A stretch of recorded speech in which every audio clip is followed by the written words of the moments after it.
अंजाम का इंतजार। रात का वक्त था। आकाश एक छोटा शहरी लड़का अपने पुराने गांव की तरफ लौट रहा था। काफी सालों बाद उसके गांव वापस आना हो रहा था और उस रात चांद भी आधे बादलों के पीछे छुपा था। गांव के रास्ते पर चलने के दौरान उसकी साइकिल का पहिया अचानक छिचनी खटखटाने लगा। आकाश को लगा जैसे कुछ गलत होने वाला हो, लेकिन उसने अपने मन को संभाला और साइकिल से उतरकर उसका पहिया देखने लगा। रास्ते पर एक पुरानी हवेली थी जो हमेशा से वीरान और डरावना महल जैसा लगता था। आकाश ने अपनी साइकिल के पहिए ठीक किए और फिर से पैडल मारने लगा।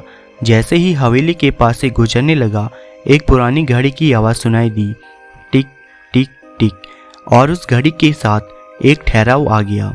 उसकी आवाज़ हवेली के अंदर से आ रही थी। आकाश का मन घबराने लगा, लेकिन क्यूरियोसिटी ने उसके कदमों को थोड़ा और आगे बढ़ाया। क्या मैं अंदर जाऊं?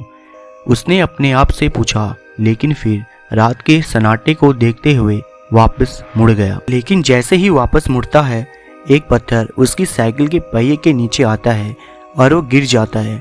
उसके हाथ में चोट लग जाती है। चोट लगते ही एक हल्की सी आवाज़ सुनाई देती है, घड़ी की चलने की आवाज़, और तेज हो जाती है, टिक टिक टिक। अब आकाश के पास कोई चारा नहीं था। उसने तय किया कि वो हवेली के अंदर जाएगा और देख लेगा कि आखिर क्या है। अंदर का दृश्य हिला देने वाला था। एक पुरानी कुर्सी पर एक मूर्ख सा आदमी बैठा था। एक घड़ी उसके हाथ में बंधी हुई थी। उसकी आंखें बंद थी, जैसे वो सो रहा हो। आकाश धीरे से उसके पास गया और जैसे ही उसने हाथ लगाया, घड़ी रुक गई। एक गहरे सन्नाटे के पल छा गया। अब आकाश को डर के साथ एक अजीब सी जासूसी लग रही थी। यहाँ आखिर हो क्या रहा है? जैसे ही उसने अपनी आंखें घुमाई, एक छोटा कागज का टुकड़ा कुर्सी के नीचे पड़ा था। आकाश ने उस कागज को उठाया और देखा। उस पर लिखा था, जो वक्त को रोकने की कोशिश करेगा वो खुद उस वक्त में उलझ जाएगा। अभी आकाश इस बात को समझ ही रहा था कि पीछे से एक हाथ उसके कंधे पर आया। झट से उसने मुड़कर देखा तो वो आदमी, जो एक मूर्ख जैसा लग रहा था, अब खड़ा था। उसने धीरे से कहा, तुमने घड़ी को छुआ क्यों?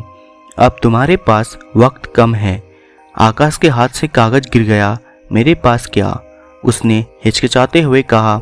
आदमी ने बस मुस्कुराते हुए कहा, यह वक्त तुम्हारा नहीं, अब तुम यहाँ से कभी जा नहीं सकोगे।